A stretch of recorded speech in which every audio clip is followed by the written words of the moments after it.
اس کے لہجے میں ہلکی سی شرمندگی کا تاثر تھا۔ چچا جان چند لمحے تک اپنے خوبرو بیٹے کی طرف دیکھتے رہے جس نے انہیں بری طرح سے مایوس کیا تھا۔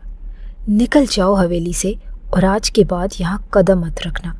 تمہاری دلچسپی کا سارا سامان شہر میں موجود ہے۔ تمہارے حصے کی جائیداد میں تمہارے نام لگا چکا ہوں۔ یہ سب کچھ تمہارا ہے، لیکن جب تک میں زندہ ہوں حویلی واپس مت آنا۔ جاؤ یہاں سے۔ وہ ایک دم دھاڑے تھے۔ عمل کا خون خشک ہوا اور بات اتنی بڑھ جائے گی اسے اندازہ نہ تھا۔ چچی جان آگے بڑھ کر کچھ کہنا چاہتی تھی، لیکن بہرام خان اپنی جگہ پر جامد کھڑا تھا۔ چچا جان اپنا فیصلہ سنا چکے تھے اور اب انہیں کوئی ان کے فیصلے سے نہیں ہٹا سکتا تھا۔ وہ پلٹ کر اپنے کمرے کی سمت جا رہے تھے۔ بہرام خان نے خاموش نگاہوں سے اپنے باپ کو جاتا دیکھا۔ وہ نظروں سے اوجھل ہوئے تو اس نے پلٹ کر ایک نگاہ سامنے کھڑی اس لڑکی پر ڈالی جو دھیرے دھیرے لرز رہی تھی۔ سبز آنکھوں میں خوف اور پریشانی تھی۔ سیاہ بالوں کی چوٹیاں کمر تک آتی تھی۔ وہ سادہ کپڑوں میں ملبوس تھی۔ بہرام خان نے ایک کٹیلی نگاہ اس پر ڈالی۔ اسے اس لڑکی سے بے حد نفرت محسوس ہوئی تھی، اور اگلے ہی پل وہ مڑ کر حویلی سے نکلتا چلا گیا۔ وہ انا پسند تھا، یہ بات تو سبھی جانتے تھے۔ بدبخت لڑکی، اجاڑ دیا نا میرے گھر کو۔ سانپ کو دودھ پلا رہی تھی میں تو۔ کیوں بتایا اپنے چچا جان کو؟ سچ چھپا لیتی، مگر تو چاہتی یہی تھی نا، ہنجار۔ چچی جان مسلسل اسے پیٹتے ہوئے بددعائیں دے رہی تھی۔ عمل کی آنکھوں سے ڈھیروں آنسو بہنے لگے۔ یہ سب وہ نہیں چاہتی تھی، مگر نہ جانے کیسے ہو گیا تھا۔ مگر وہ خود بھی اس بات سے لاعلم تھی کہ اس سب کا خمیازہ اسے کیسے بھگتنا تھا۔ وہ آخری پرچہ تھا جو دینے کی اجازت اسے نہ ملی تھی۔ نتیجتاً اس کی پڑھائی ختم ہو گئی۔ بہرام خان پلٹ کر کبھی حویلی نہ آیا، لیکن حویلی کے در و دیوار عمل پر مزید تنگ ہو گئے۔ چچی جان اس سے مزید جانوروں کی طرح کام لینے لگی تھی۔ چچا جان تو ایسے اپنے خول میں گم ہوئے کہ دوبارہ کبھی انہوں نے بہرام خان کا نام نہ لیا، اور وہ خود کہاں تھا اس بات سے عمل بھی لاعلم تھے، مگر صرف تب تک جب تک وہ سرد رات نہ آ گئی جب چچی جان نے اس کے سر پر آ کر بم پھوڑا تھا۔ وہ سارا دن کپڑے دھونے کے بعد اپنے سرد پڑتے وجود کو لیے اپنے سٹور نما کمرے میں بیٹھی تھی جب دھاڑ کی آواز کے ساتھ دروازہ کھلا۔ عمل کا دل دہل کر رہ گیا۔ اس نے سر اٹھا کر دیکھا تو دروازے میں چچی کھڑی تھی۔ ان کے تیور ہمیشہ کی طرح ویسے ہی تھے، چہرے پر حقارت آمیز تاثرات، آنکھوں میں سختی۔ چلو تمہارے چچا بلا رہے ہیں۔ انہوں نے آگے بڑھ کر اسے بازو سے دبوچا تھا۔ عمل کو حیرت ہوئی۔ چچا جان نے اسے خود سے اپنے پاس آخری بار نہ جانے کب بلایا تھا۔ اسے تو اتنا بھی یاد نہ تھا، مگر اعتراض کرنا اس کی فطرت میں کہاں تھا۔ خاموشی سے چچی جان کے ساتھ گھسیٹتی ہوئی وہ کمرے سے باہر چلی آئی۔ چچی جان اسے اپنے ساتھ لیے سیدھا حویلی کے بڑے سے لاؤنج میں چلی آئی۔ آس پاس سناٹا تھا، شاید سارے ملازمین کو وہاں سے بھیج دیا گیا تھا۔ سامنے والے صوفے پر صرف چچا جان بیٹھے تھے، گہری سوچ میں گم۔ ان کے سامنے کچھ کاغذات اور ایک فائل پڑی تھی۔ میز پر ان کا موبائل بھی دھرا تھا جس کی اسکرین روشن تھی۔ غالباً وہ کچھ دیر پہلے کسی سے فون پر بات کر رہے تھے۔ چچی جان نے لا کر اسے تقریباً صوفے پر پٹکنے والے انداز میں پھینکا۔ چچا جان کی پوزیشن میں ہنوز کوئی فرق نہ آیا۔ وہ یوں ہی بیٹھے تھے اور عمل کا سانس رکنے لگا۔ وہ پوچھنا چاہتی تھی کہ آخر اسے یہاں کیوں بلایا گیا، لیکن تبھی وہ چونکی۔ حویلی کے باہر کے سمت کھلنے والے لاؤنج کے دروازے سے کوئی اندر داخل ہو رہا تھا۔ سفید رنگ کی شلوار قمیض اور کندھوں پر اوڑھی ہوئی براؤن شال، وہ وہی تھا بہرام خان۔ گزرے 2 برسوں میں پہلے سے بھی بڑھ کر وجیح ہو گیا تھا۔ ہاں، مگر ایک چیز بالکل ویسی تھی، اس کے چہرے کی سنجیدگی اور آنکھوں میں سے جھانکتے پتھریلے تاثرات۔ عمل اپنی جگہ ساکت بیٹھی رہ گئی۔ بہرام خان کے سامنے آتے ہی چچا جان یکدم اپنی جگہ سے اٹھ کھڑے ہوئے۔ مجھے لگتا نہیں تھا کہ تم میرے بلانے پر آؤ گے، لیکن شکر ہے کہ تھوڑی سی شرم سلامت ہے تمہارے اندر۔ بیٹھ جاؤ۔